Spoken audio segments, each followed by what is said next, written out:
país y las clases populares, ¿no? ¿Qué lugar ocupa, cómo es esa relación?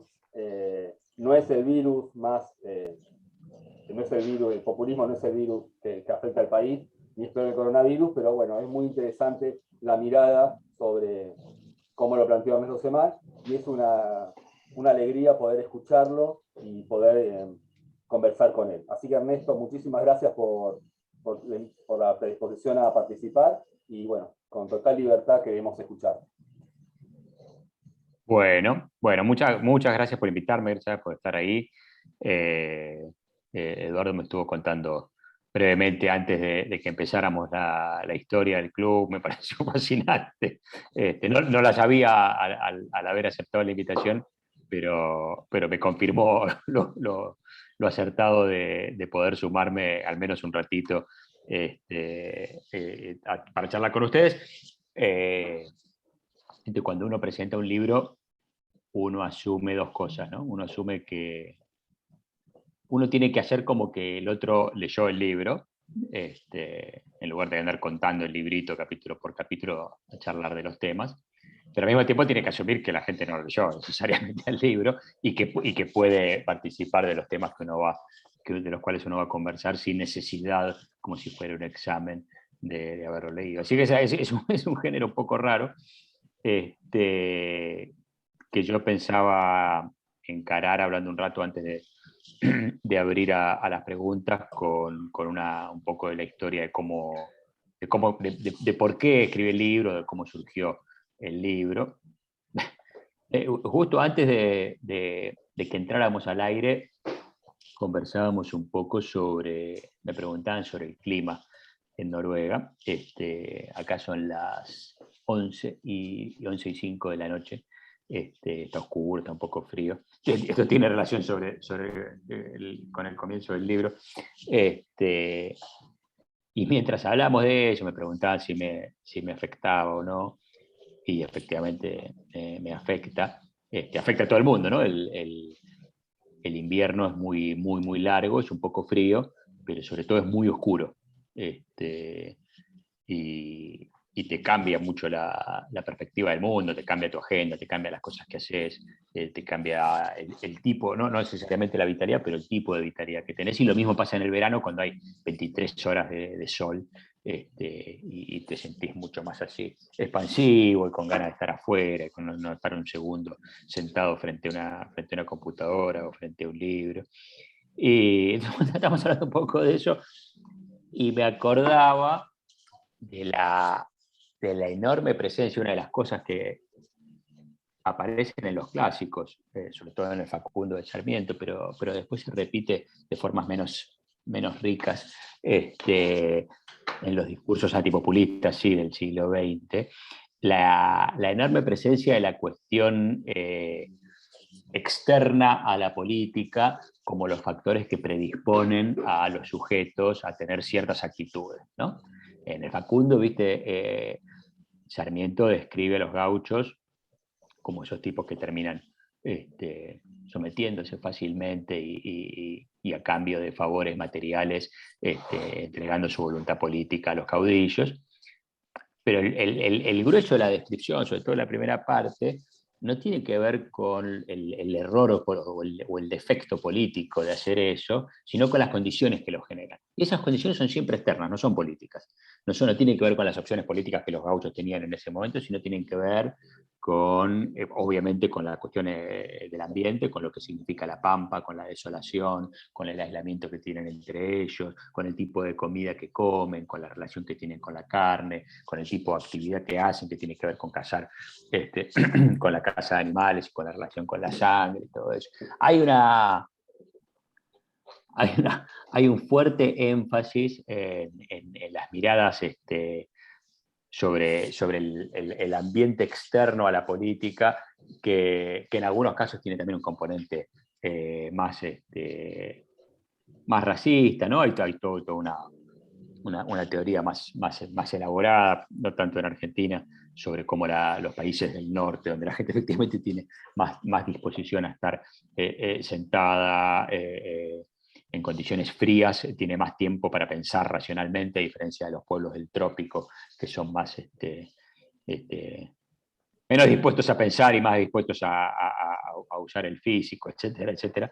Hay mucho de eso en las explicaciones, en poner énfasis en explicar los procesos políticos como producto de condiciones que preceden a la política, con la consecuencia en esos análisis en general de que no hay que modificar muchas cosas en la política, que lo que hay que hacer es torcer un poquito la forma en la que los sujetos crecen en sociedad para que tomen las decisiones correctas, ¿no? Y algo de eso había, con lo que en verdad quería, la forma en la cual en verdad quería comenzar la conversación, algo de eso había alrededor mío cuando empecé a escribir el libro, y que un poco me movió a escribirlo. Yo soy obviamente argentino, pero viví 30 años en Argentina, unos 20 en Estados Unidos y llevo unos 3 acá. Y en el 2017 vivía en Richmond, enseñaba en Richmond, en Virginia, en Estados Unidos, y acababa de ganar Trump las elecciones. Y fue como el momento culminante de los usos y sobreusos de la descripción y de la acusación sobre el surgimiento del populismo en Estados Unidos, y muy, muy pegado a eso, la asociación de ese populismo, de esa mirada crítica a algo llamado populismo, con la política latinoamericana, ¿no? Trump significaba, en muchas de las lecturas que se hacían en ese momento, ¿cómo se dice? La latinoamericanización de la política norteamericana. Y esa latinoamericanización tenía que ver con el surgimiento de Trump como un populista, y esa condición de populista tenía que ver con, retomaba muchas de las temáticas estas que vienen desde el siglo XIX, con ese tipo de adhesión emocional de aquellos que, arrinconados por las necesidades materiales, terminan dejándose llevar por emociones inmediatas en una relación casi afectiva, no racional, con un líder, dejando de lado las instituciones, los procesos racionales, la ciudadanía individual, etcétera, etcétera.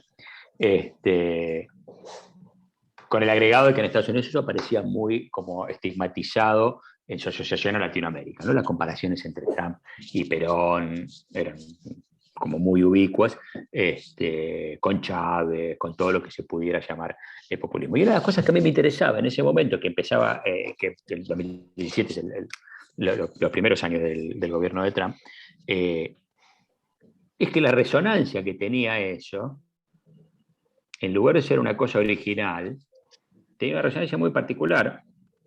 Yo en ese momento acababa de sacar mi libro, un libro sobre la política exterior del peronismo y la relación con la clase obrera, que el libro empezaba literalmente en la página 1, con la forma en la que el locutor, el presentador radial conservador más importante de Estados Unidos, Rush Limbaugh, había anunciado en el 2009, unos 4, 5, 6 años antes, la decisión de Barack Obama de nacionalizar un poco, ¿no? Casi nacionalizar la General Motors y Chrysler, que fue una de las primeras decisiones que toman en abril del 2009 en el gobierno de Trump, el gobierno de Obama. Y Rush Limbaugh, dirigente conservador, conductor radial conservador, muy popular, por lejos, en ese momento el más popular de Estados Unidos, lo anunciaba diciendo, no me acuerdo la hora, dentro de 20 minutos, el presidente de los Estados Unidos, Barack Perón, va a anunciar la nacionalización de la General Motors en una medida típicamente argentina, que nos va a dejar, y arrancaba con una crítica a lo que significaba la nacionalización como un ataque a la propiedad privada, pero sobre todo como una descripción de un tipo, un caudillo, y que poniéndose por arriba de los mecanismos de control institucional, usaba el poder del Estado para condicionar y para limitar la libertad individual, que en el caso de él la asociaba muy directamente a la libertad, a los derechos de propiedad, ¿no? El libro acababa de salir cuando yo empecé a pensar.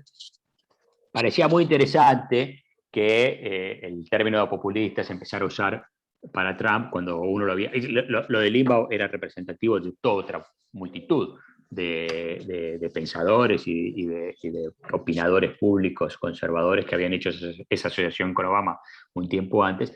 Aparecía de forma muy ubicua en la opinión pública. En general, los académicos, cuando vemos que una misma categoría se usa para una cosa y para la contraria, tendemos a desmerecerla y a darnos cuenta, a veces con razón, a veces no, de que no significa nada. Si se usa para una cosa y se usa para la contraria, ¿cuál es el valor agregado que te da usar esa categoría? Lo cual en parte es cierto, ¿no? Y en ese momento, 2017 también, me llega, estando ya en Richmond, un videíto, yo lo conté ya en algún lugar, de una huelga en Argentina de los trabajadores de PepsiCo, en Florida, en la provincia de Buenos Aires, que habían tomado, PepsiCo era la multinacional que produce una variedad de productos, entre ellos Pepsi, había decidido cerrar su mutual en la provincia de Buenos Aires, y los trabajadores habían tomado la planta, la comisión interna se quedó ahí durante un tiempo más o menos largo, la comisión interna estaba controlada por la izquierda, por un grupo trotskista, y se producen en una semana una serie de escenas de represión entre los trabajadores que estaban ahí, la comisión interna, los dirigentes trotskistas que van a apoyarlos ahí, y la gendarmería, la policía bonaerense, etc. Y en el video que veo yo, que me mandan en ese momento, a alguien que sabía que estaba con estas cosas en la cabeza, era muy interesante porque era una escena habitual de represión policial en la provincia de Buenos Aires, pero el comisario en el medio de la represión va a apoyarlos, apoyar a los trabajadores, un dirigente del Caño, va a apoyar a los trabajadores. Se produce una batagola, los canas empiezan a pegar con una cosa descomunal por todos lados, y en el medio de la batagola, en el medio de los palos, el comisario se abre paso para ir a gritarle a Del Caño, que venía con los dirigentes de la comisión interna atrás: ustedes no vengan a... paren ustedes, dejen de hacer populismo, le dice.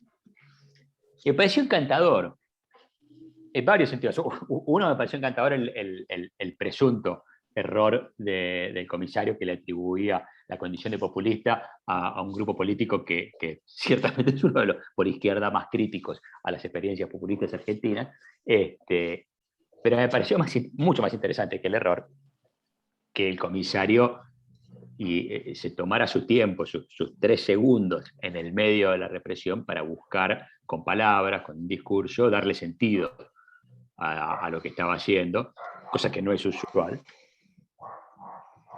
Y un sentido que me pareció, ahí sí, que más allá de las presuntas vaguedades y más allá del presunto error respecto de lo que estaba calificando, encerraba una verdad.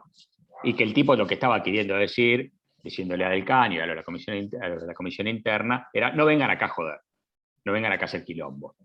A Del Caño, sobre todo, que venía de afuera, entre comillas, no vengan acá a agitar, ¿no?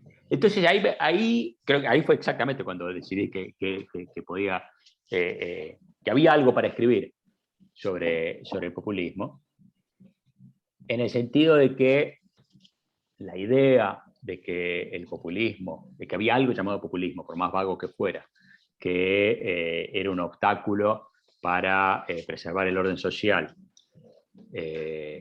y para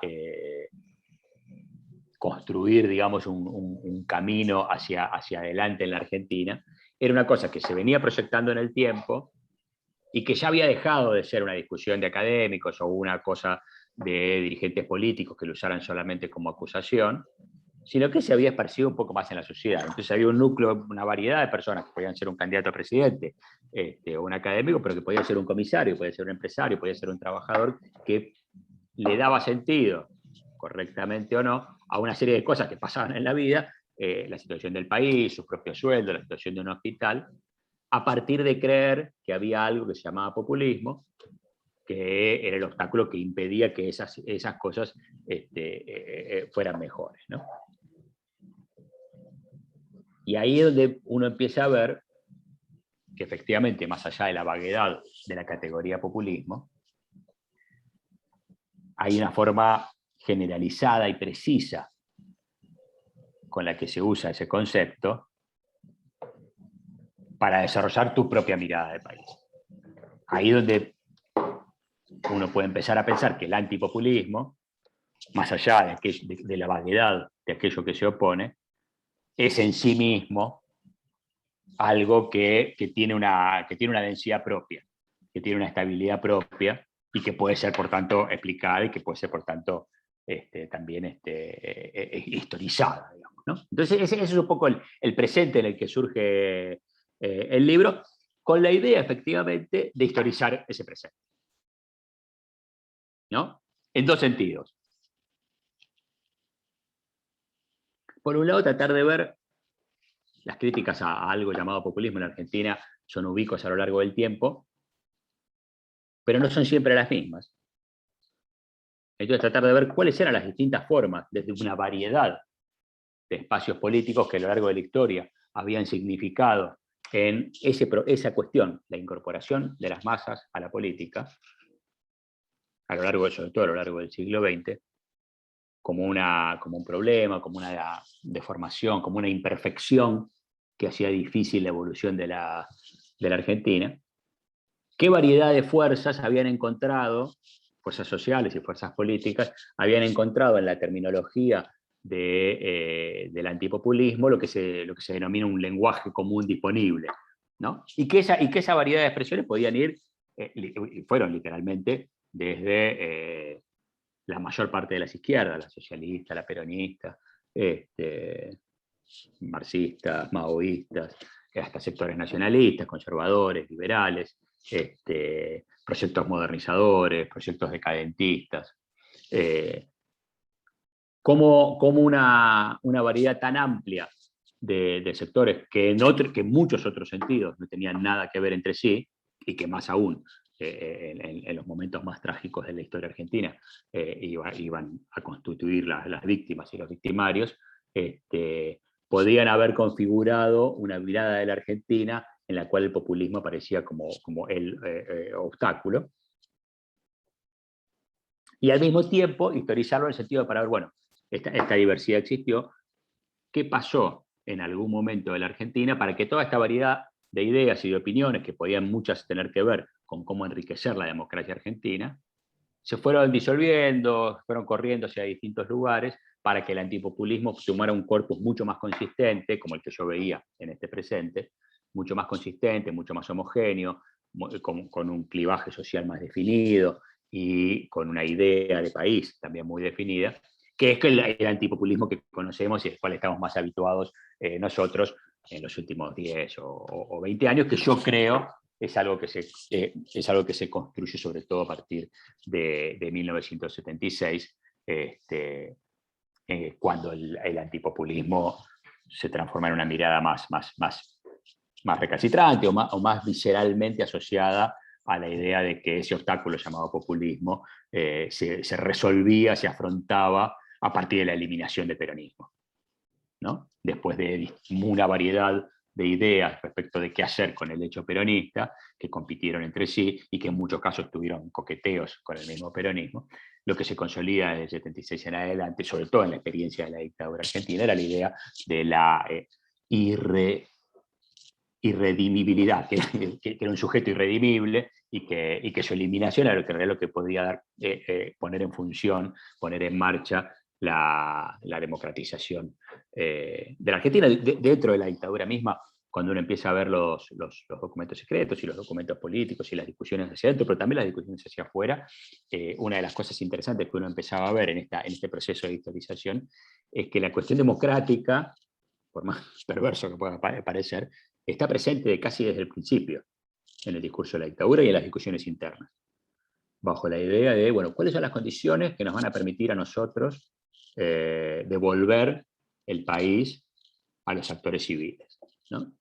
Y esas condiciones, bueno, uno de los documentos más interesantes, pero que también se expresa hacia afuera, considera efectivamente que el rol de la represión ilegal era erradicar la amenaza marxista populista, cosa que es una innovación y una especificidad muy distinta a lo que ocurre en el resto de América Latina, donde el lenguaje de la Guerra Fría tiene mucho menos que ver con el populismo, mucho más con la división geopolítica de la Guerra Fría entre Estados Unidos y la Unión Soviética, y que en Argentina toma este giro particular en relación al peronismo, y que en general se expresa después en proyectos más o menos o totalmente delirantes, que tienen que ver con este proceso de sanitización, de purificación de la sociedad, en la cual la eliminación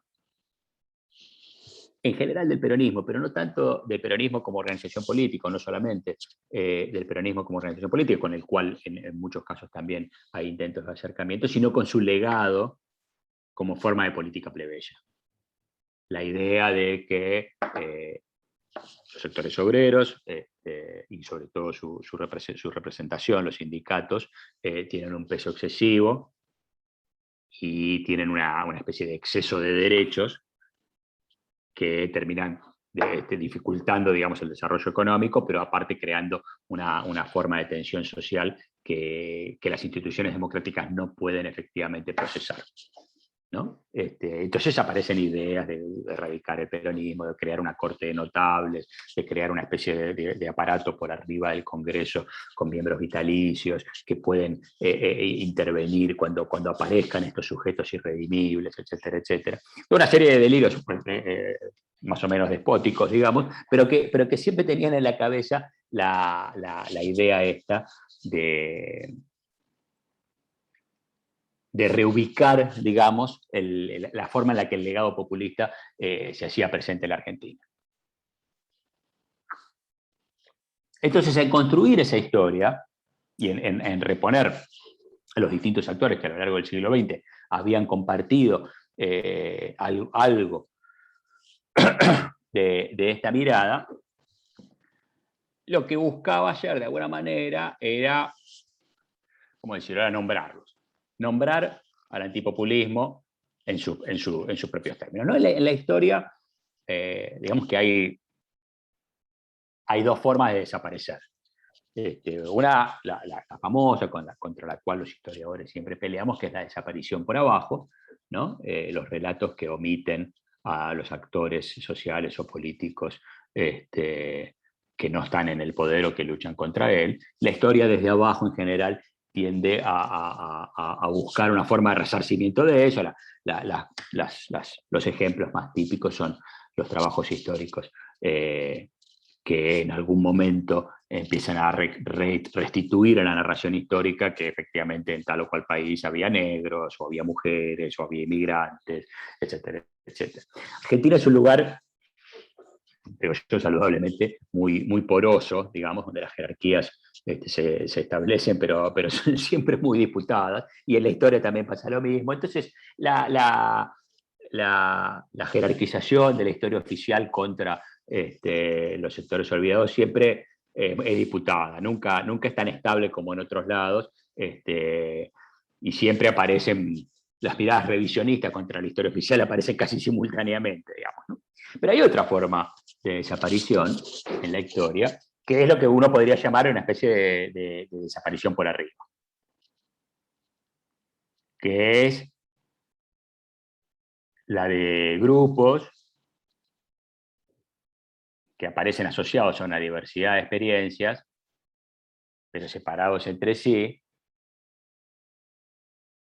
y que están desde un lugar de anonimato, básicamente existiendo solo a partir de nombrar un problema, ¿no?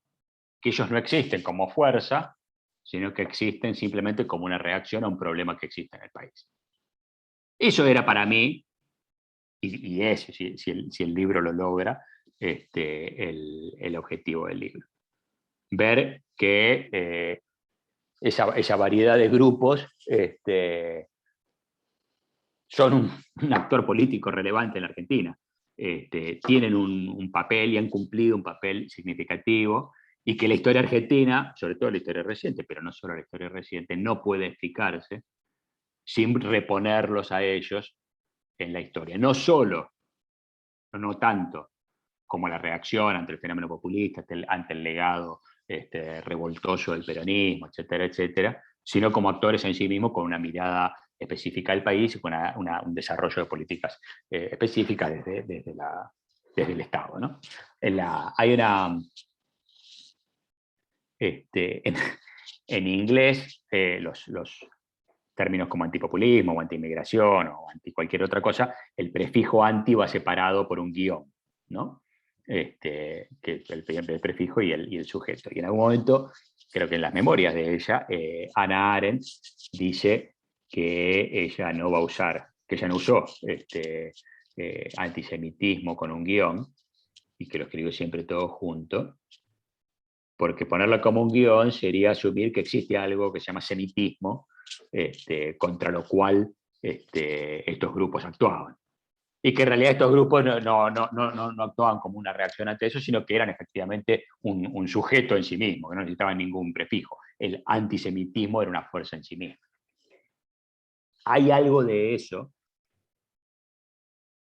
lo que estaba haciendo en ese acto, aunque no lo ponía en esos términos Arendt, era nombrarlos.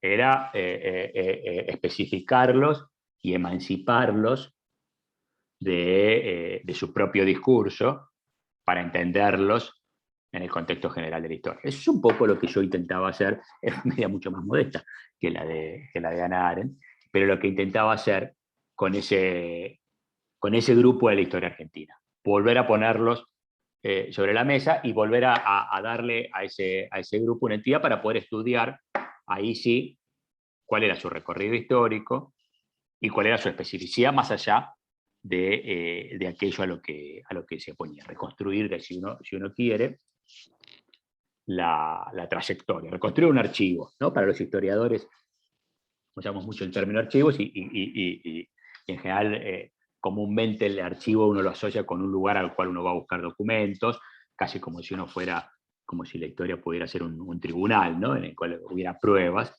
y en realidad, la realidad es radicalmente distinta a eso.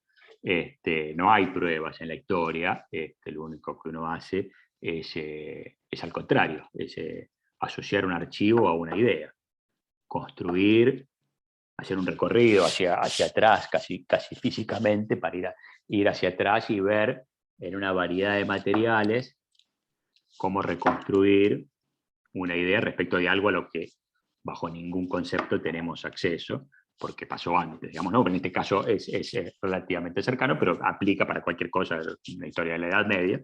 El archivo no es una prueba, el archivo es una idea, sobre todo. Mi idea en ese caso era construir un archivo que me permitiera ver la autonomía y la especificidad de este sujeto antipopulista. Y la forma en que lo termina tomando forma, la manera en la que termina tomando forma, es a partir de encontrar una continuidad en los sujetos a los que designa el antipopulismo. Entonces ahí aparece, a lo largo del libro, si uno quiere, de forma específica y singular, pero creo yo no arbitraria, la descripción de 4 sujetos que marcan una especie de continuidad a lo largo de la historia argentina, que son el gaucho, el compadrito, el cabecita negra y el choriplanero, como 4 categorías a partir de las cuales distintos grupos articulan su mirada sobre cuál es el problema de la relación de las masas con la política. Y estos 4 sujetos no son iguales. En general, una de las cosas interesantes del discurso antipopulista es que tiene una filosofía de la historia, ¿no? Hay una idea en el antipopulismo muy marcada, explícita o en general implícita, que los hechos que ocurrieron en el pasado, a lo largo del pasado, están conectados entre sí, se explican, se deducen uno del otro de forma así encadenada. Y algo de eso hay en esto. Yo no creo, al contrario de eso, que estos sujetos, digamos, que representan el problema de la relación entre las masas y la política sean iguales entre sí o tengan conexión entre sí. Pero lo que sí creo es que en su denominación aparecen problemáticas comunes. Por eso, aunque el populismo es un fenómeno claramente del siglo XX, que toma una forma muy específica con el peronismo, pero que en todo caso aparece con el surgimiento del radicalismo y con la reforma de la ley de Sáenz-Peña en 1912, y el antipopulismo correspondientemente aparece a eso. Pero hay una referencia en el discurso antipopulista constantemente al siglo XIX y a las formas en las que la relación entre los caudillos y los gauchos configuró, prefiguró, le puso el marco a la relación entre masas y política, que es tan insistente que a mí me pareció que podía ser más útil ir incluso hacia atrás, y ahí que toda la primera parte del libro se llame Prehistoria del populismo. Pero yo no creo que esos sujetos sean... Perdón. Yo no creo que esos sujetos sean comunes entre sí, lo que creo que son comunes son las preocupaciones que construyen la vitalidad, digamos, de esos sujetos en el discurso antipopulista, que son, en general,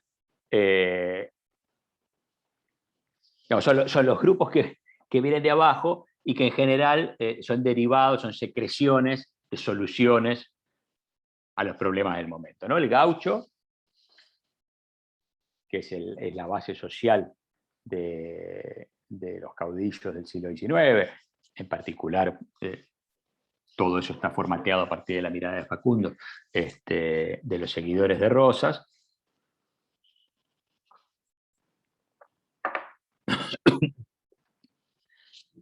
Y que tienen esta característica específica, ¿no? Que Sarmiento se llamaba de forma poética y brillante los hombres materiales, ¿no? Que eran estos sujetos de abajo que, configurados por esta sociedad de vivir de la vida en la pampa, y toda una serie de cosas que Sarmiento recrea en parte imaginativamente, sus condiciones de vida y sus necesidades materiales se los obligaban a someter su voluntad política a los caudillos, que le ofrecían algún tipo de protección. Pero que es claramente un sujeto social, no es un sujeto político, es una descripción de una parte de la sociedad argentina, que en todo caso termina dando el apoyo político al rosismo, pero que es básicamente de sociedad argentina, que es sucedida por el compadrito. El compadrito es de alguna manera el problema que genera la solución. Sarmiento, muy, muy groseramente, imagina que la solución para ese problema del gaucho es la ciudad, ¿no? Que la ciudad va a eliminar buena parte de como decíamos al principio, de esos defectos culturales prepolíticos, digamos, que constituían al gaucho como un sujeto venal, iban a desaparecer con la ciudad, efectivamente, con la vida urbana, con la vida en común con otros, con la necesidad de asociarse colectivamente en lugar de vivir aislados, etcétera, etcétera. Y de esa ciudad, de los bordes de esa ciudad, de la forma en la que se integra esa ciudad, sobre todo, pero no solo, con la masa de inmigrantes, surge el compadrito, que es literalmente el que está en las orillas, ¿no? El orillero, y que también es un sujeto social, más que político, que no está enteramente integrado, que tiene connotaciones sobre todo étnicas, con su condición de inmigrante, que hace que su integración sea problemática, y carente de capacidad de juicio individual y de juicio sofisticado, de juicio racional, que lo lleva a la entrega de su voluntad política, pero no a un sector en particular. El compadrito va a ser efectivamente lo que le va a dar la base al radicalismo, pero el compadrito aparece, bueno, Gardel, ¿no? Entre otros, digamos, aparece como una manifestación cultural de la Argentina de ese momento, y aparece en la base de la maquinaria política de los conservadores, y también del radicalismo. Seguido por el que más conocemos nosotros, que es el Cabecita Negra, en el cual ahí esa realidad cambia. El cabecita negra, como su nombre le indica, tiene una connotación social y racial muy, muy fuerte, muy marcada, pero es mucho más que los dos anteriores, un sujeto político. El cabecita negra es el que está alineado con el peronismo, sin ningún otro margen sin ninguna otra ambivalencia. Y el que da el apoyo al peronismo a través de la organización de los trabajadores, que son los sindicatos. Y digo esto, y hago esta diferenciación entre lo social y lo político, porque esos sujetos políticos también son más difíciles de redimir, ¿no? Esos sujetos sociales previos se imaginaba que modificando tal o cual factor ambiental externo podían ser reubicados. Estos nuevos personajes aparecen como más intratables en ese sentido. Y seguido finalmente en esa continuidad que yo intentaba recorrer, por el choriplanero, que en todo caso, y por otra parte creo que el cabecita negra era también el subproducto no deseado de la solución a la Argentina de principios de siglo, que era la Argentina industrial, ¿no? Si el compadrito estaba en esa orilla entre el campo y la ciudad, la industria iba a venir a sacar eso y a producir una Argentina moderna radicalmente, y esa industria, así como la ciudad que venía a solucionar el campo trae como problema el compadrito, la industria que viene a enriquecer la ciudad trae como problema el cabecita negra, que son estos inmigrantes, que de alguna manera en esa transición de una sociedad tradicional a una sociedad moderna, desorientadamente deciden seguir a un líder demagogo que les ofrece beneficios inmediatos a cambio de tomar su libertad. Y a eso le sigue, más en la historia contemporánea, el choriplanero. ¿El choriplanero qué es? Como categoría, más allá de la descripción puntual. El choriplanero es la descripción del sujeto político de las masas en una Argentina postindustrial, donde ya no existe el problema de la ciudad y el campo, donde ya no existe la relación entre la ciudad y la industria, y donde de alguna manera no existe la idea del trabajo como fuente de progreso. El choriplanero está asociado sobre todo a los planes sociales. Los planes sociales en Argentina de forma sistemática son muy recientes, surgen en 1990, con el Plan Trabajar en particular, y surgen como medidas transitorias para solucionar desarrollos en el mercado laboral, fruto de las reformas del Estado y las reformas económicas,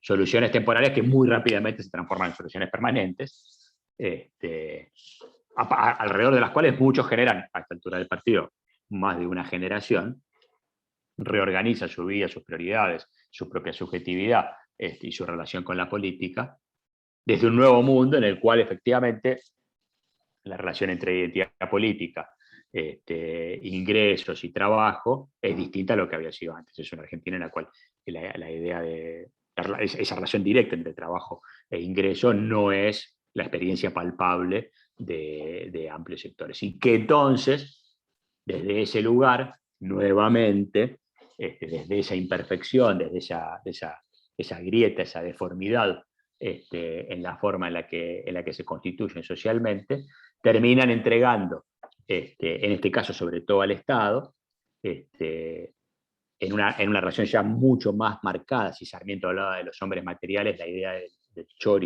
choriplanero, enfatiza aún más la relación con lo más básico de eso material, que es la comida.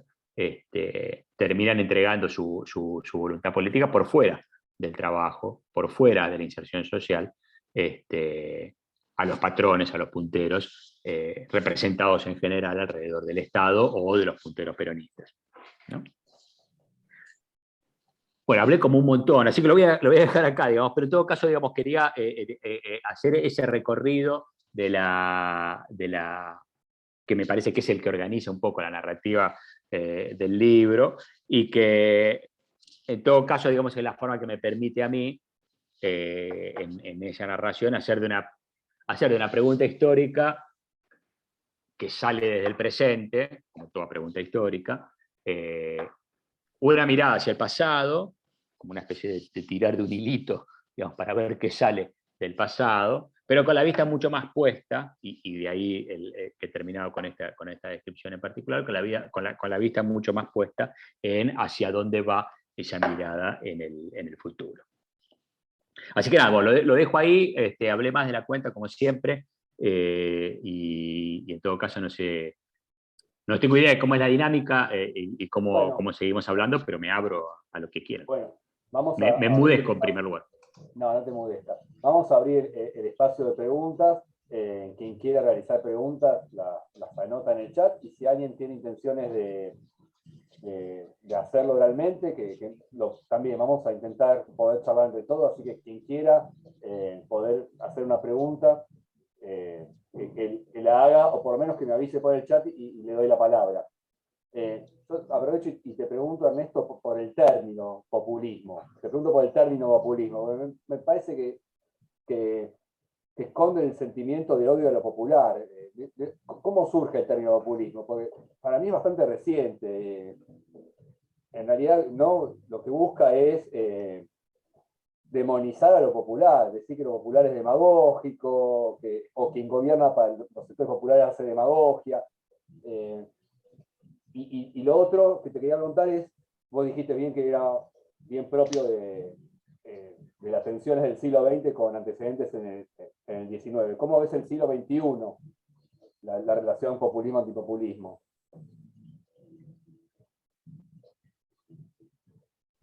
A ver, muy brevemente, así no hablo otra media hora más.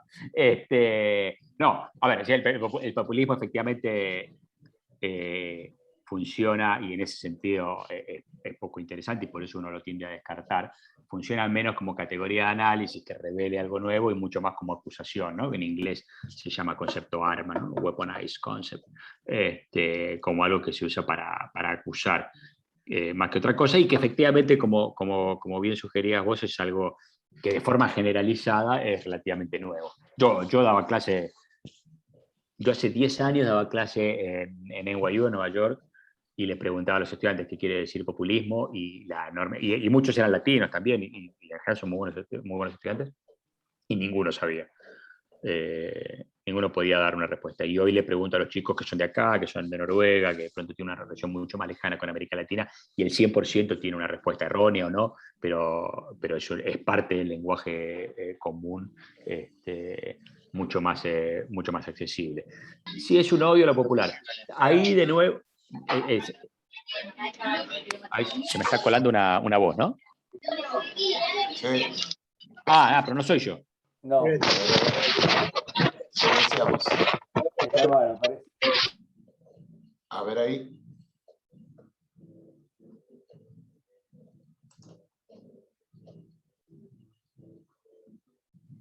Ahora me desenmudecí. Ahí, está perfecto. Sí, ahí están todos. Respecto de si refleja un odio popular, diría dos o tres cosas. Uno, a mí me sirvió mucho el ejercicio de historizar, en el sentido de ver que eso que nosotros vemos como el odio a lo popular, por decirlo de alguna manera, ahora lo podemos especificar, es una forma específica que toma forma en estas últimas décadas. Y que la crítica al populismo como una desorientación de las clases populares no siempre estuvo marcada por el odio. ¿No? Hay componentes antipopulistas en los discursos de Alfonsín, en los discursos de buena parte de la izquierda socialista, que tiene que explicar, ¿no? El momento fundante del peronismo es interesantísimo para la izquierda, que tiene que de pronto explicar cómo no sé cuánto, el 80% de su base sindical, los dirigentes sindicales, los activistas sindicales y los trabajadores que votaban en esos sindicatos, pasan de ser tipos que trabajaban para la República en la Guerra Civil Española, estaban compenetrados con las ideas de izquierda, habían colaborado en toda cruzada existente contra el fascismo, y pasan en nada, en menos de 2 años, en 18 meses, a sumarse a las filas de un tipo que forma parte de un grupo de militares vinculado con simpatías con el nazismo, que un tipo que se dice inspirado en cosas del fascismo, que tiene vinculaciones con tipos del régimen de Primo de Rivera, etcétera, etcétera. y tiene que hacer sentido de esa especie de hecatombe, y es en ese sentido un momento intelectualmente muy, muy productivo, en algunos casos no acertadamente, pero me parece que en esos casos no sé cuánto era solamente lo que estaba marcado por el odio o por el desprecio, y más por la idea modernizadora o modernista de que efectivamente los obreros, para comportarse como clase, tenían que seguir un proyecto un poco en la mirada más tradicionalmente marxista, en todo caso, de clase específico, de diferenciación y eventualmente de enfrentamiento, más que de alianzas multiclases, y sobre todo de una alianza en la cual hubiera un sujeto desde el Estado que manipulara esa alianza a fin de moderar o de inhibir ese poder de los trabajadores. Entonces, en esa mirada, quizás el problema del populismo, en esa mirada, el problema del populismo no es que fuera muy jacobino, o que la gente fuera solamente muy revoltosa, sino que el populismo lo transformaba en algo poco efectivo, y quizás sido poco, no suficientemente jacobino, ¿no? Y hay otros Alfonsín tiene en muchos sentidos, y en algunos explícitos, digamos, ideas sobre los problemas del legado populista en términos de el desdén o la secundarización del rol de las instituciones y de los consensos amplios, qué sé yo, que me parece que no está marcado necesariamente por el odio a lo popular. Lo que sí aparece es en las últimas décadas esa cosa más recalcitrante. Usé la palabra esa antes en el sentido más profundo del término de una cosa reactiva, no a lo popular, o sea, ahí hay toda una diferenciación entre las masas, lo popular y lo plebeyo, ¿no? Las masas siendo los de abajo, el pueblo es los de abajo en acción, ¿no? Una forma organizada en la cual esas masas se expresan. Lo plebeyo en particular, y que me parece que en parte está relacionado con el peronismo, pero en parte es independiente de ello, tiene que ver con la forma en la que ese pueblo tiene dificultades para seguir órdenes, para disciplinarse, para respetar jerarquías, y sobre todo, que creo que es una clave del discurso antipopulista, para esperar. Una clave del discurso antipopulista es la espera, del discurso antipopulista actual. La idea de que hay una serie de reformas y de sacrificios que hay que hacer, y que en el corto plazo implican mucho sacrificio y sufrimiento, pero en el largo plazo terminan contribuyendo al bienestar general de todos, y que en ese periodo, el presente es una cosa tremenda para el discurso antipopulista, la idea de la transición en ese momento es donde el legado plebeyo hace que las masas se pierdan, que crean que efectivamente tienen más derechos o más atribuciones que las que ese presente puede tolerar o sustentar políticamente o económicamente, y que me desmudezco de nuevo, sí, sí. Y que en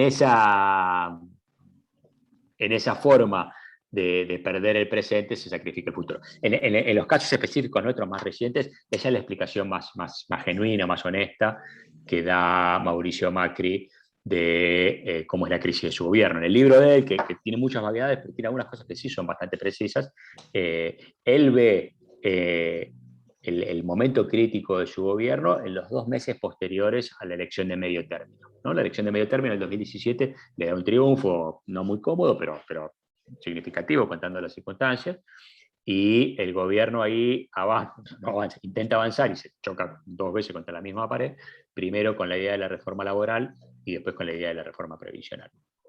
Y en la narración que hace Macri de esos 2 momentos, lo que ve es eso, la gente presionada por ansiedades económicas, se dejó llevar por una versión perversa del peronismo, que no es el peronismo en su totalidad, que es el kirchnerismo,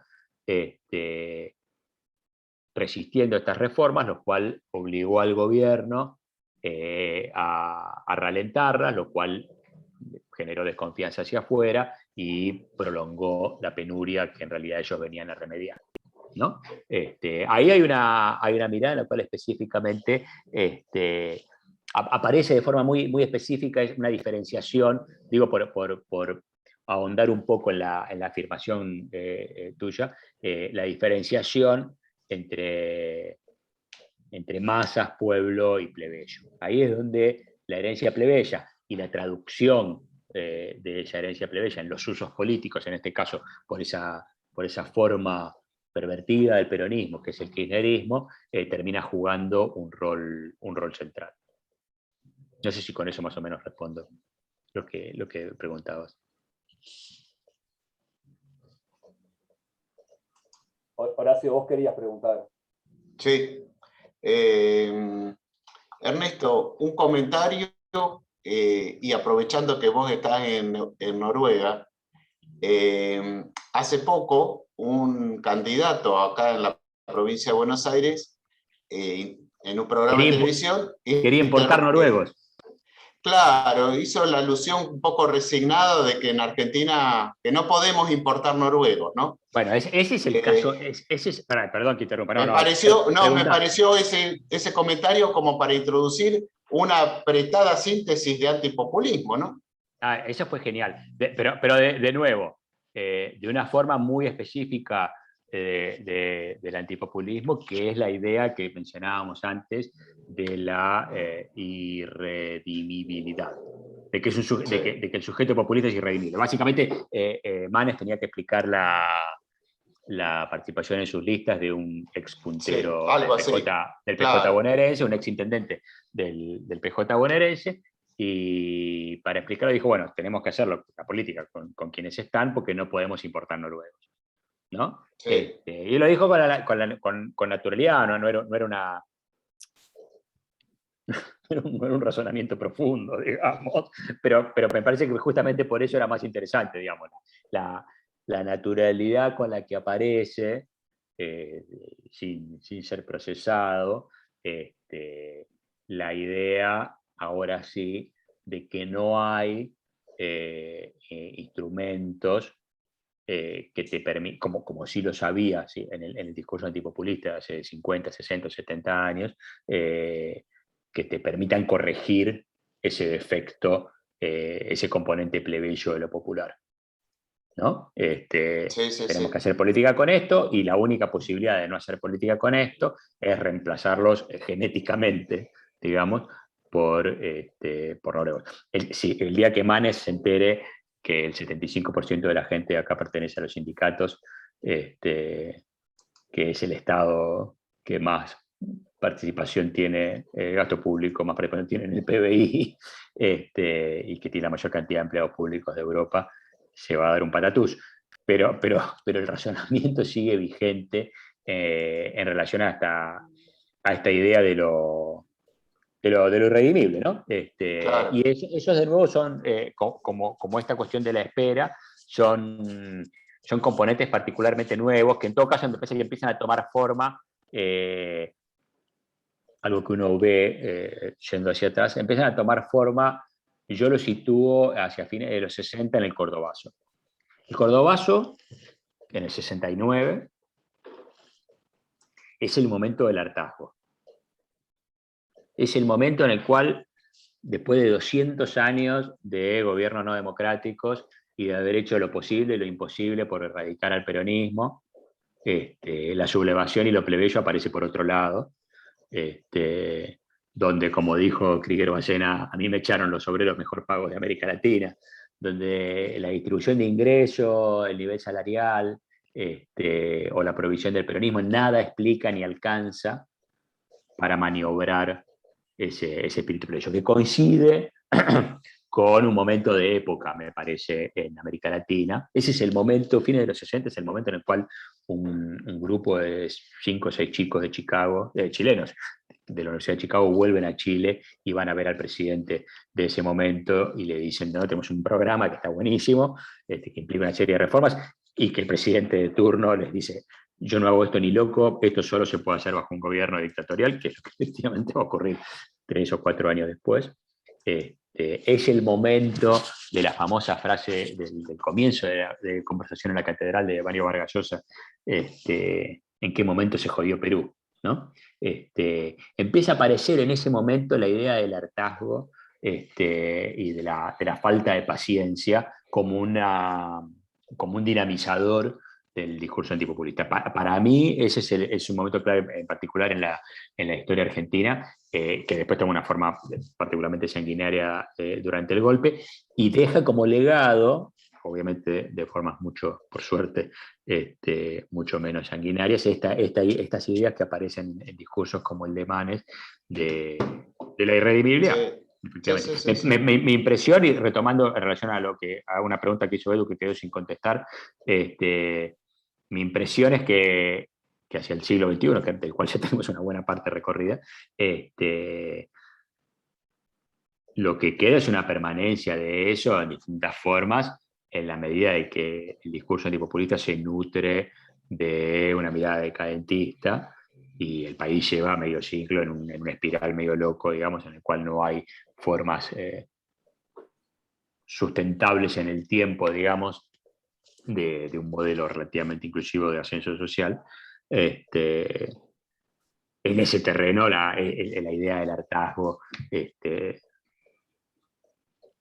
no hay motivo para que desaparezca, digamos, no hay motivo para que empeore. No sé si necesariamente alrededor de fuerzas de derecha más radicalizadas, como las que quizás aparecen un poco en esta elección, o de formatos antipopulistas más tradicionales, como lo que fue Juntos por el Cambio desde el 2015 o del 2008, pero en principio me parece que es una espiral que se refuerza.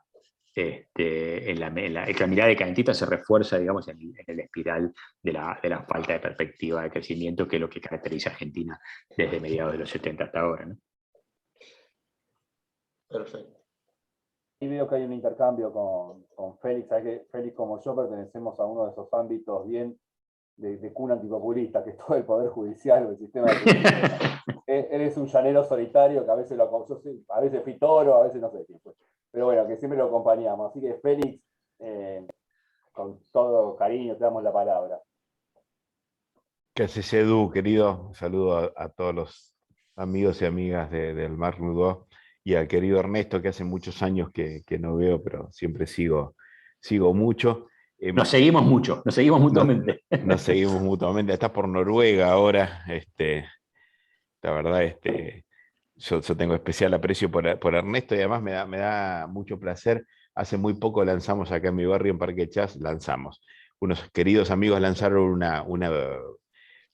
una librería deliciosa que se está transformando en una librería de culto, y vi entre las novedades hace un par de días el libro de Ernesto, así que te voy a mandar un par de fotos para que te regocijes con eso, Ernesto.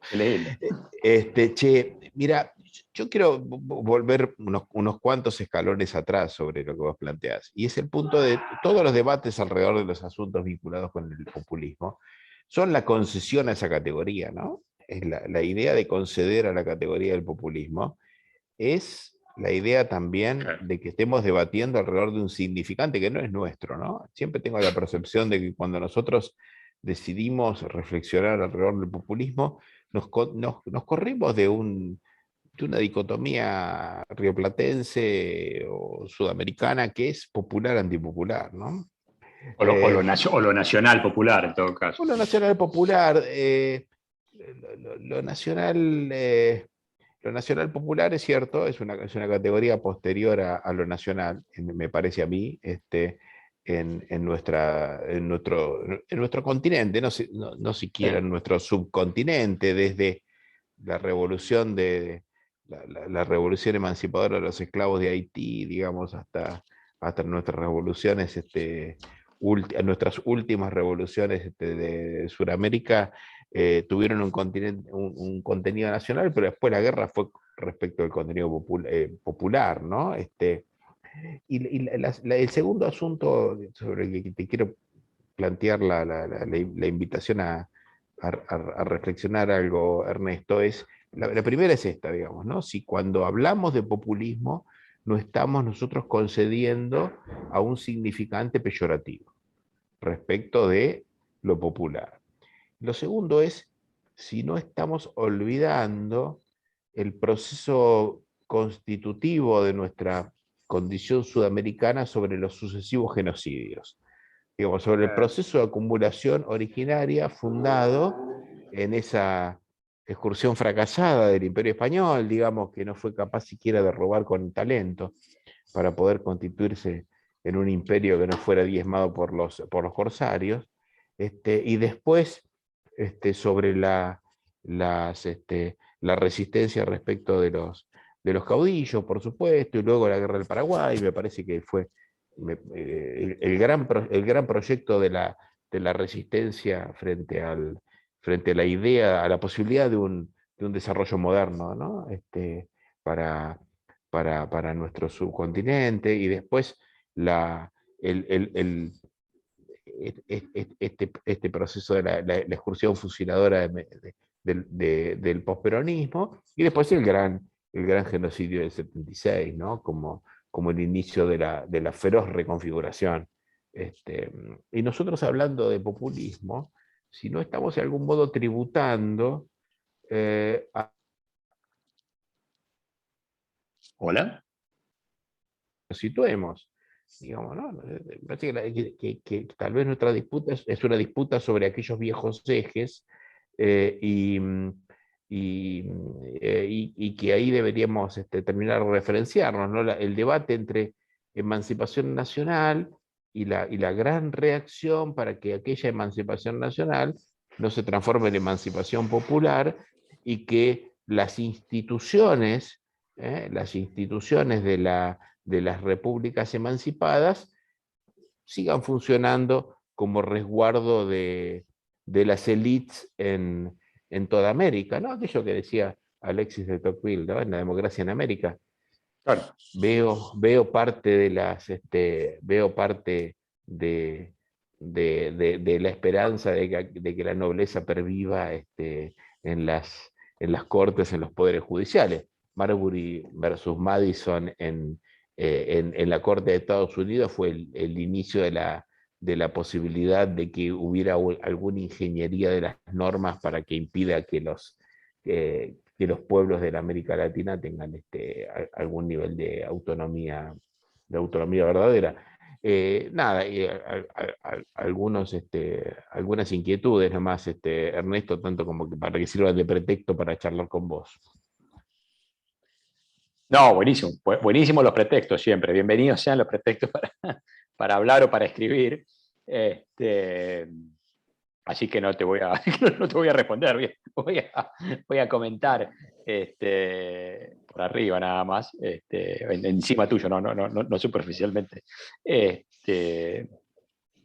Vos me decías, arrancabas toda tu hilo, digamos, con una preocupación que yo creo que es cierta, que comparto respecto de los problemas del uso del término populismo. Yo por eso minimizo la necesidad de proveer una definición y enfatizo la necesidad de considerar al antipopulismo como un sujeto en sí mismo, más allá de entrar en las definiciones sobre el objeto al cual se opone supuestamente.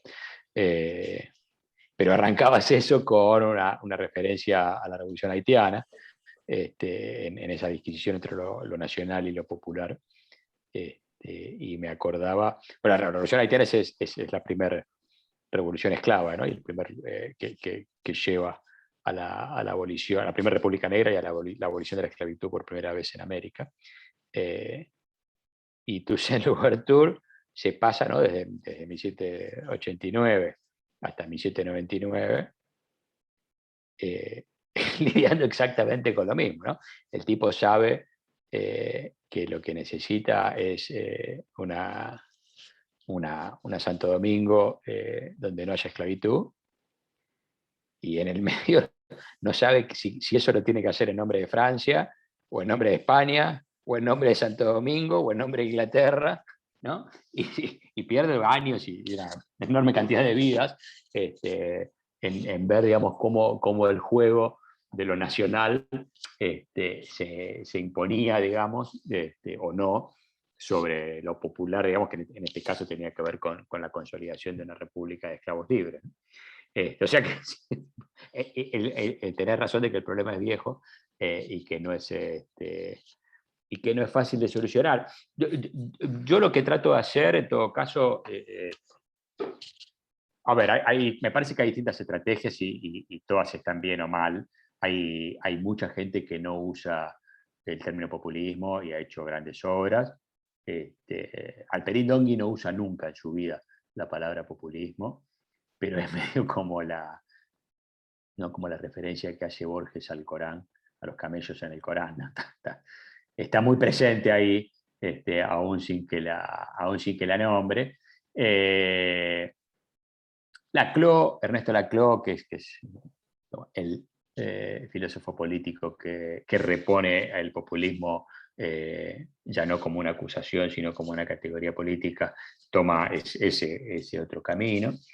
Yo lo que intento hacer en todo caso es acotar el populismo a una experiencia histórica, que es muy precisamente movimientos nacionalistas que entre los 30 y los 60 lideran en América Latina un proceso de incorporación de las masas, sobre todo obreros, pero no solo, a la política y a la expansión de la ciudadanía política, y acompañado de un proceso de redistribución progresiva de los ingresos, ejercido muchas veces de formas autoritarias, y con una fuerte crítica al liberalismo como una especie de obstáculo para esa forma de incorporación. Y que tiene tres casos históricos muy paradigmáticos, que son el cardenismo en México, el varguismo en Brasil, y por arriba de todos, no porque es argentino, sino porque efectivamente se considera como caso paradigmático, el peronismo en Argentina.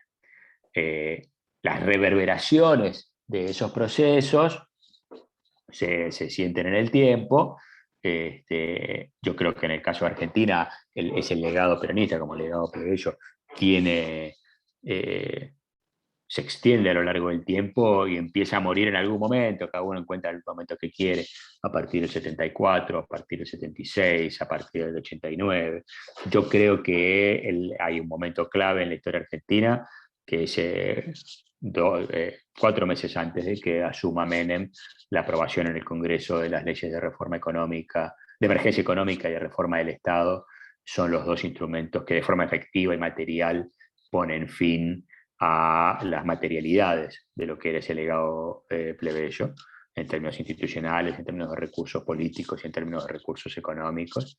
No estoy comparando cuál gobierno es peor, eso es una pavada, pero con mucha más eficacia que la dictadura en ese sentido. Y con muchas más consecuencias duraderas en el largo plazo, en el sentido de que reconfigura. Bueno, los planes sociales de los que hablábamos antes, de los cuales surge esta figura del socio-planero, son un producto directo de esa transformación. Bueno, otros pueden pensar también, y con razones válidas, que se corta en realidad sea en el 76, por lo drástico de ese corte violento contra el legado peronista y el proyecto de crear un nuevo ciudadano, ¿no? el homo economicus, como dice Daniel Friedman en un paper, o en el 74, digamos, alrededor de la crisis del petróleo y de la finalización de los proyectos industrialistas. Puede ser cualquiera. Mi impresión es que, digamos, el fenómeno histórico, digamos, toma fuerza entre los 30 y los 60, que en los 60 muestra agotamiento, ya sea tanto en su capacidad de incorporación como en su capacidad de confrontación con las formas en las que se presenta el liberalismo político en sus facetas más autoritarias, digamos. Me parece que la Revolución Cubana, pero por sobre todas las cosas, el profundo atractivo que tiene la Revolución Cubana en el resto de América Latina es un producto de la exhaustación, ¿no? de que quedan exhaustos los proyectos populistas y las vías reformistas, digamos, de progreso social en América Latina aparecen una vez más como vías incompletas, cortas, mancas, y la violencia política como en todo caso una respuesta con mayor potencialidad. Y que lo que aparece después, y que en el libro por eso se llama post-historia. Son otras formas de política, lo que aparece a partir del 76, etcétera, etcétera. Son otras formas políticas que en todo caso recogen algunos de esos legados. Yo no incluyo en esa mirada, no incluyo como formaciones específicamente populistas a lo que fue el gobierno de Néstor Kirchner y de Cristina Kirchner. Me parece que son coaliciones progresistas y nacional populares más complejas, digamos, con actores que no eran tradicionales en esas, con actores y con preocupaciones por derechos y por instituciones que no son necesariamente las que se traían de las experiencias populistas tradicionales. Es decir, me parece que los cortes son saludablemente distintos y singulares de acuerdo a qué sea lo que uno quiere enfatizar. En todo caso, lo importante es ser consistente con eso. Yo no incluiría jamás como... Hay formas en las cuales el populismo se define a partir de los estilos. Entonces, María Esperanza Casullo, en el libro suyo sobre por qué funciona el populismo, que es un libro buenísimo, incluye una variedad de fenómenos, entre ellos el trumpismo. En la definición histórica que yo doy, Trump es exactamente lo contrario.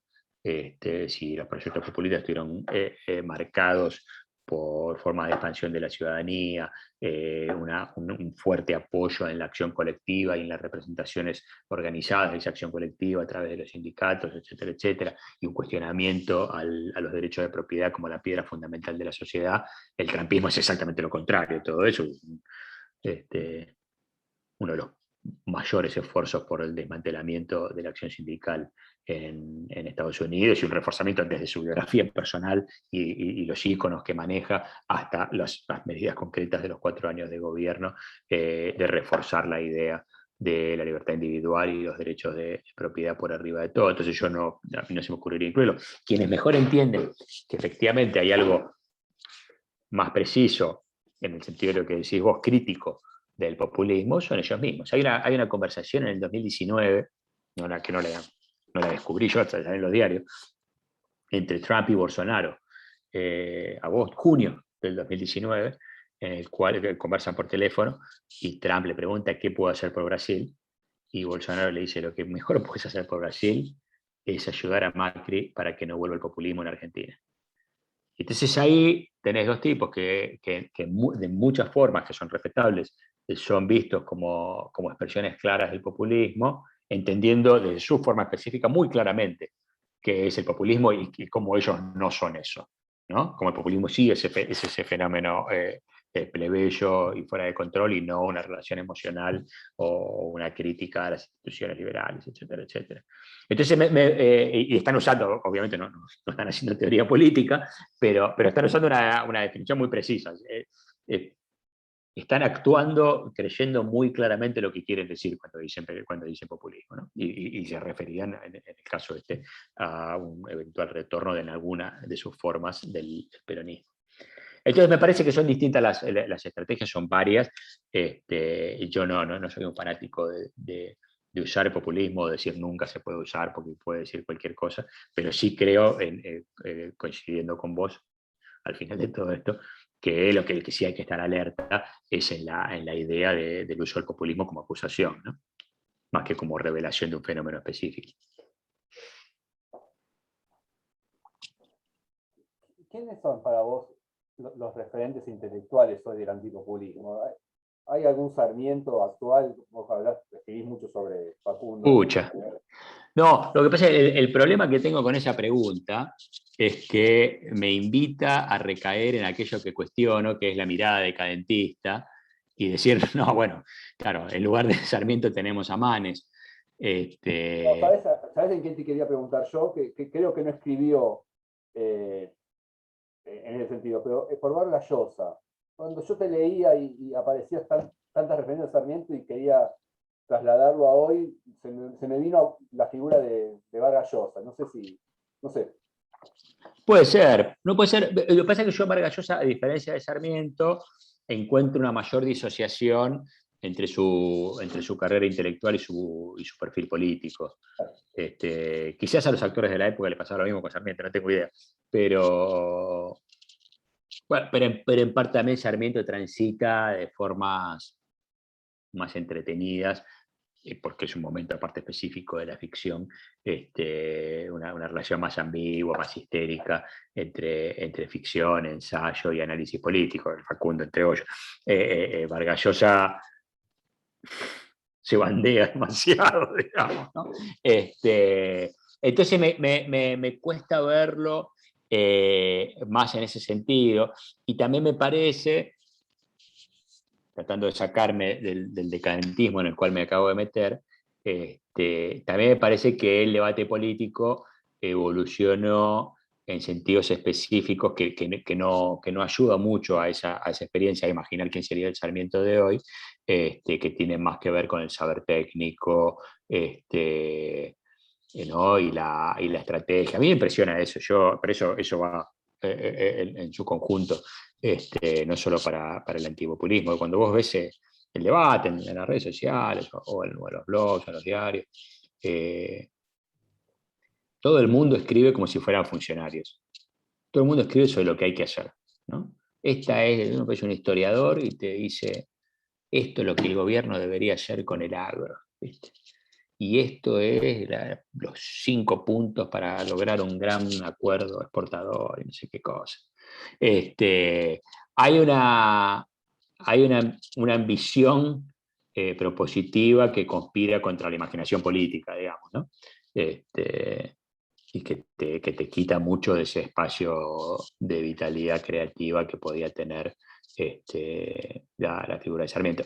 Me parece que, y olvidémonos de Sarmiento por un segundo para no hacer comparaciones que después sean más o menos risibles, me parece que alrededor pensé que alrededor de Macri se nucleó gente que intentó pensar la idea o las ideas del individuo, digamos, como principal sujeto político, la idea de la producción, ¿no? del emprendedurismo, el reemplazo del consumo, que en todo caso era la herencia de la dictadura, el sujeto consumidor como un sujeto productor, que se libere de las cadenas que implican tanto la acción colectiva como las regulaciones de la presencia del Estado. Alejandro Rosichner intentó hacer algo de eso. Me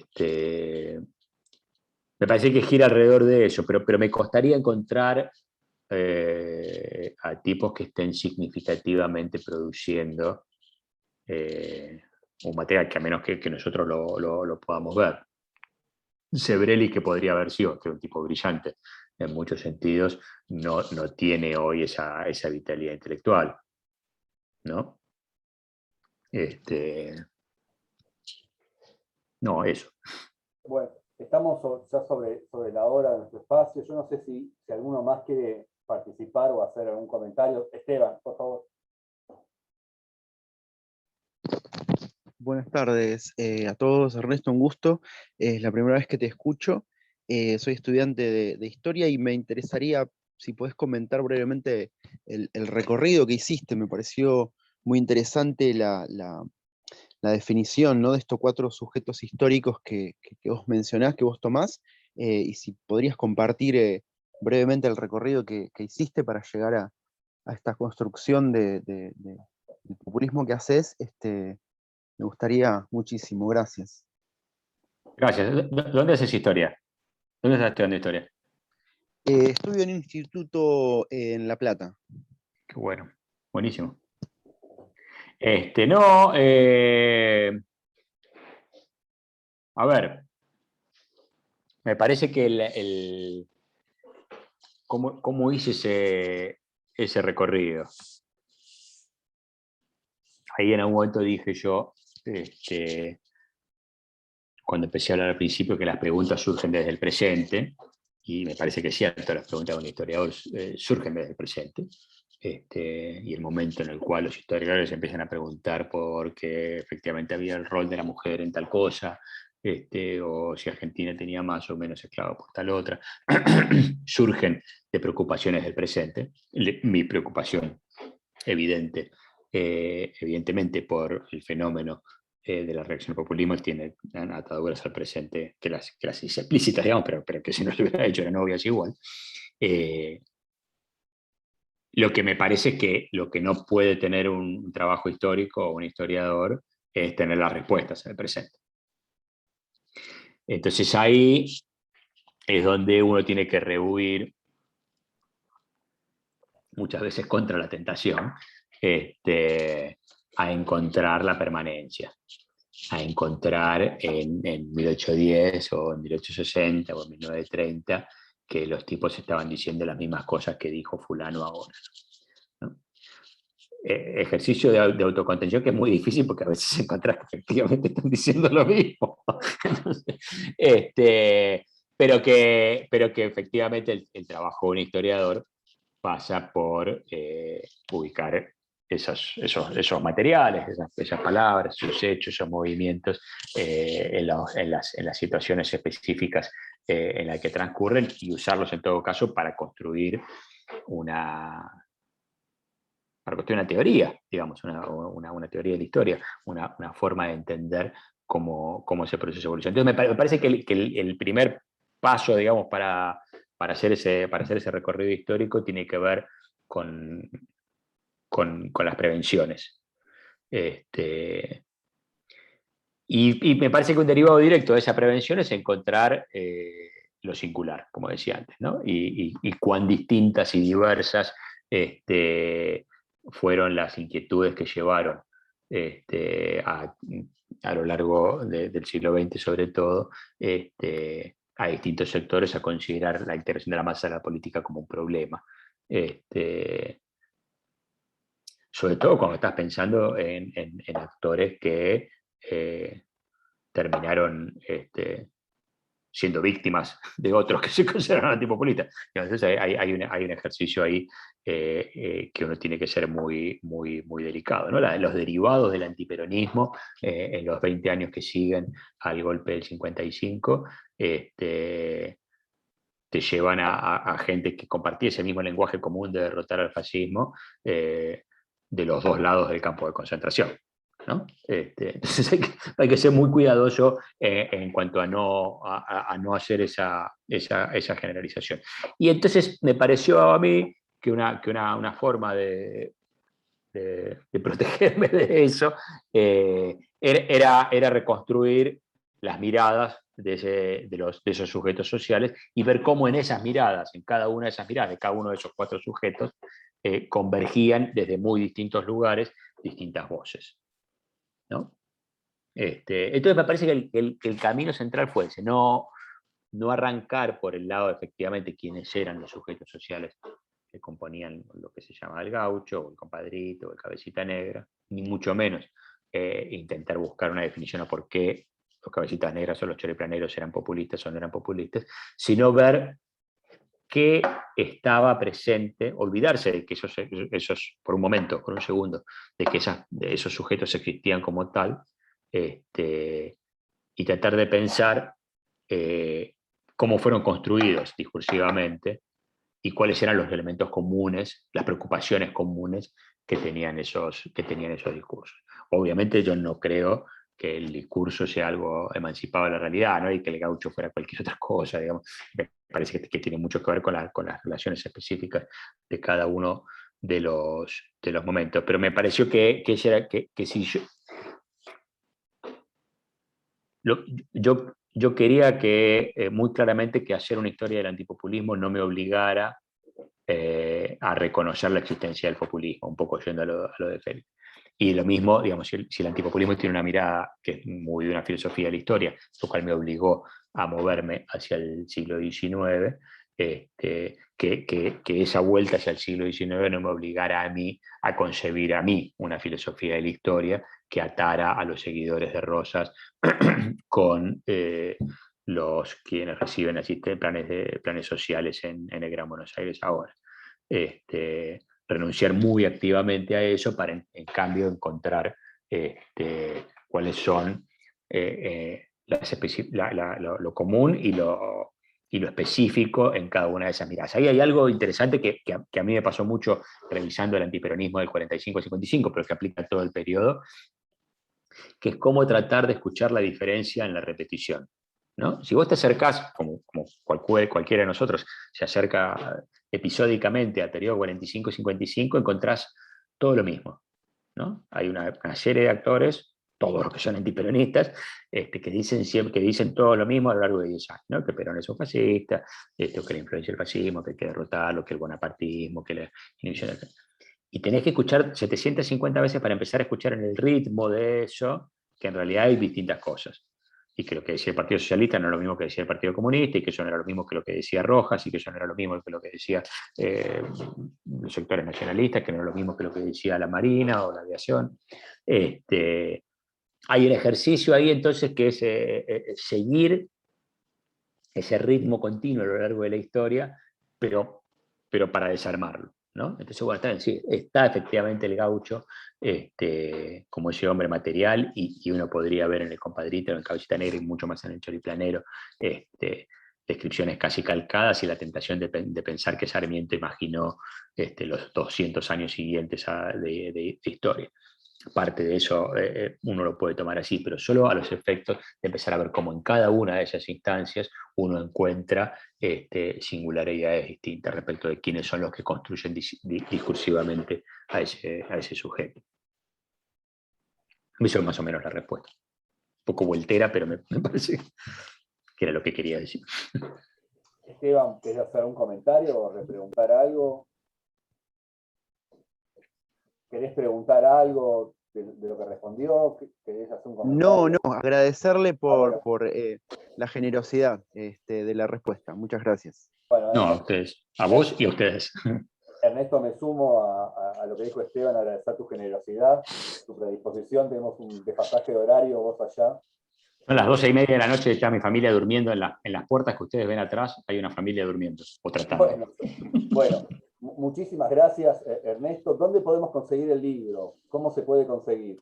En Noruega seguro que no, pero yo supongo que está saliendo una segunda edición la semana que viene, así que debería estar normalmente en las librerías. Pero yo les agradezco a ustedes la invitación, y de nuevo, digamos, me interesó mucho el grupo, me interesó mucho la historia del grupo. Y no me equivoqué, me interesó la conversación que tuvimos. Cuando vengas a La Plata, cuando vengas a Argentina, si querés, aprovechamos que está Félix, se vienen juntos y como siempre cada vez que hacemos una charla. Terminamos tomando vino en algún lugar. Me encanta. Utilizarlo como excusa. Pero bueno, así te mostramos la biblioteca, te mostramos esas obras en Yiddish que hay ahí guardadas. Quiero ver el Quijote en Yiddish. Hay muchas cosas, también está el Quijote en Yiddish, está bien. Bueno, no, sí, seguro. Yo en general estoy, salvo en estos 2 años, por razones obvias, paso mucho tiempo en Argentina porque es parte de mi trabajo, así que, y además porque me gusta, así que sí, lo hacemos seguro. Bueno, muchas gracias. Y a todos, y a todas y a todos que vinieron hoy, que participaron hoy. La próxima actividad ya nos pondremos en comunicación, pero adelanto que va a venir Antonio Colicinio, un historiador y también un magíster en políticas sociales, que va a presentar su último libro. Y bueno, y agradecer a todos realmente la predisposición de conectarse y de escuchar y de discutir de política y de historia. Bueno, muchas gracias para toda la gente. Gracias a ustedes. Gracias, saludos. Sí, gracias. Chao. En serio. Chao, gracias. Chao. Chao.